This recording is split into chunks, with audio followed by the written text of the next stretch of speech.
So, you want to be a school leader. Woo! Very good. I'm very happy for you. This video, I am talking all about the School Leaders Licensure Assessment. That's right, the SLLA. Specifically, I think the number behind it is 6011. Let me check. Yes, 6011. So on this channel, I talk a lot about my journey in language learning and my journey as a teacher. But what you may not know is I actually am now working in administration, and I took this test that is required for certification to be a principal or vice principal in many states in the United States. So I took this test in 2018, spring of 2018, and I scored a 184. And depending on your state, the requirements to pass vary. 184 during that period of time was above average. The requirement in my state, I want to say, was 173. No, I'm not sure actually. But regardless, I passed, and I figured while I was looking for resources in the time that I was studying, I didn't find a lot.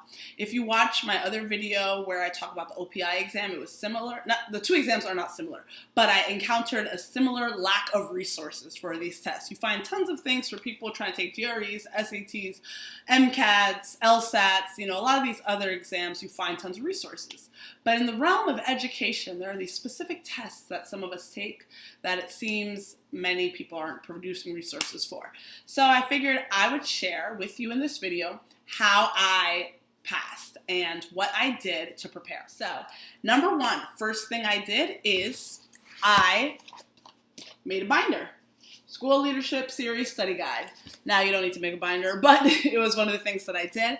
I think what helped me with this binder is that I actually printed out the study guide.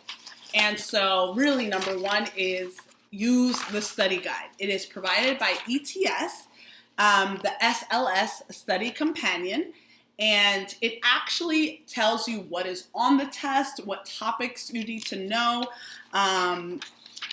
The first section is all about learning about the test, and so it tells you, the breakdown, like 12% is on vision and goals, 18% teaching and learning, and it breaks all that down. So it's good to know what you're getting into. So look at the study guide.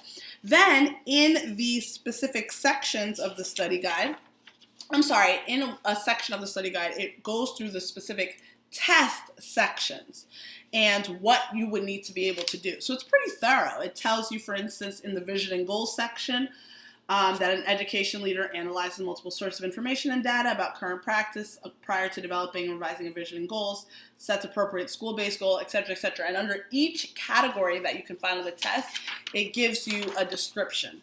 So I actually went through the study guide and highlighted any area that I felt like I wasn't that strong in that particular category. So actually take the time to go through the study guide. The study guide is your friend. So that's number one. Print and look at the ETS study guide. It's free. I don't believe I paid for this, so I want to say it's free. And so download that and utilize that. The second thing that I did, practice questions. Practice questions. Practice questions are your friend. You need to become an expert at practice questions. Now, the tricky part about this is there aren't tons of practice questions available for free. I was a crazy person on Google, and I looked at places like fortests.org or some random Quizlet cards that I found because somebody decided to put some of these on Quizlet. So I just Googled SLLA practice questions, and whatever question I saw that came up, I answered it. I took it. I looked through it. The study guide also includes some practice questions. Not tons of them, but it does include some practice questions. And so I recommend actually going through the practice questions in the study guide. Try to come up with your own questions that are similar, but you need to be a master at multiple choice because 70% of the exam or your score is the multiple choice section. And for most people, they actually finish that with some extra time at the end if you're prepared. So be very intentional about practicing those multiple choice questions in particular. I'm going to talk about the short answer to ones in a minute, but multiple choice, practice, practice, practice. Did I say practice? Keep practicing, please, the multiple choice. So that's what I did right on here. And like I said, I went online. I looked at the answers, saw where I was incorrect, looked at explanations, and became very comfortable with the practice questions. That's number 2. Number 3, I made sure to look at the prompts that could be used for the open-ended. Now, the open-ended part is the most challenging part of the test because time. You will run out of time. Go into the test knowing that you need to squeeze out as much time as possible on the open-ended. That time that you're given for the open-ended, which is, I just want to verify, 1 hour and 40 minutes for section 2. It flies. You have to answer 7 constructed response questions in 1 hour and 40 minutes. You will run out of time. And so you need to practice timing yourself answering open-ended questions. So what I did is I had practice sessions where I sat, answered an open-ended question, timed, because you have 7 questions and you have 1 hour and 40 minutes. So you need to map out how much time you need for each. I think if you can do every question in 15 minutes, I think that was how I trained myself. So 15 minutes per question, that's it. So figure out how you can get through each question in 15 minutes. 7 questions. There will be maybe 1 or 2 questions you need the 20 minutes for, but if you train yourself to be able to answer in 15 minutes, you're going to be in good shape. So yes, I practiced that a lot. And again, you can find sample questions in the study guide. This study guide is life. You're going to find online, people are going to say, buy this extra thing, use this. I used 2 resources, which brings me to my second. Okay, we did 1, 2, 3. 4th brings me to my 4th. This book, School Leadership That Works. I found out about this book on some random forum that I read about the test. Somebody said, I read this book and it was really great. People are going to recommend tons of books for you to read in preparation for this test. This book is not a test prep book. It's just a book about school leadership. But let me tell you, I read this book cover to cover, highlighted stuff, took notes, and so many times as I was answering the open-ended questions, I was referencing things that I learned from reading this book. So this book is golden. The 2 things that I use material-wise to study for this test, the study guide from ETS, this book. This book, it says here it's $28. I don't think I paid that much for it. I think I may have paid $20 on Amazon. You can find it used. It's a great book. It goes through, it goes through a lot of research, so it's School Leadership That Works from research to results. The part that helped me out the most, I would say, I went through each of these categories. Here we go. So there's this chart. It's called 21 Responsibilities and their correlations with student academic achievement.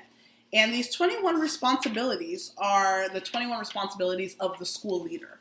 And so you have affirmation, change agent, contingent rewards, communication, culture, discipline, flexibility, focus, ideals, beliefs, input, etc., etc. It goes through these 21 responsibilities. And then throughout the book, it fleshes out each responsibility and what that looks like. And I'm telling you, I didn't direct quote from the books, I didn't remember everything, but just from reading this book, I had the jargon, the mindset, the thought process of a school leader, and it came out in my writing. So I highly recommend this book. School Leadership That Works by Robert Marzano. I'll link things down below in the description box. But these were my 2 big resources, and I highly recommend them. And the 5th tip that I have for this test in preparation, this is more on test day, a strategy, but I guess you can do this as you're preparing. The open-ended or the free response portion, section 2, is looking to see that you understand how to practically be a school leader, right? A lot of scenarios. The entire test truly is scenario based. And so you need to become very great at solving problems in a concise but thorough way. What do I want to say? Bullet points are your friend. Bullet points. Get to the point. I'm a science person, like a science educator, so this wasn't that difficult for me. But for my English and history backgrounds having people, right?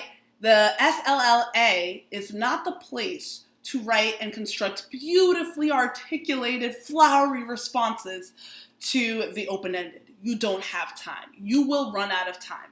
So you need to, in your practice sessions, when you're timing yourself 15 minutes, you are figuring out how to solve this problem, how to address this question in a quick, concise, but thorough manner. So no long introductory paragraphs, one sentence thesis statement, bam, bam, bam. That has to be your strategy because you will run out of time. Did I mention that you will run out of time on the open-ended? So prep yourself. If you are a fast typer, that will work in your benefit. I don't know why, but my high school, before I graduated, required that we be able to type. And so we actually had to take 1 year of keyboarding in order to graduate high school. I am forever grateful for that keyboarding teacher, even though it was 7:30 in the morning and they would take a cardboard and cover our hands and the monitor. And I thought, why am I doing this every morning at 7:30 for the entire school year just to graduate? When is this going to help me? And would you believe they've taken away a lot of these keyboarding classes in a lot of schools and people don't know how to type quickly, accurately. And I fortunately learned that skill, and so it helps me so much on these sort of exams where you have to type open-ended responses and I can go quick. If you're not a quick typer, then you really need to become an expert. Actually, I would even tell you when you're practicing, open up a Word document, 15 minutes, give yourself to do these responses because you will run out of time. I scored a 184. I passed. It was a great score. However, my lowest question, like they give you the breakdown of how you did in all the categories, and my lowest score was in one of the questions in the open-ended, and it was one of the questions I ran out of time. Like even with all of this, I still ran out of time, but I was able to, I will say this, what I did, so I ran out of time, but I still answered every question, but some questions I would have wanted to be more thorough or give even more examples, and I just didn't have the time to do that. But I did make sure to answer and look at every question. There are a lot of people, when you read a lot of these forums, who didn't even get to the last question. Don't let that be you. Try to get to every question, at least a thesis statement, like 3 points, and a last concluding statement in each one, and then go back and flush out things as you have more time. So those are my tips for the school leadership licensure assessment. Hope I'm saying this right. If you have any more questions, feel free to write them down below. I'll check the comments, and I hope this was helpful. Bye.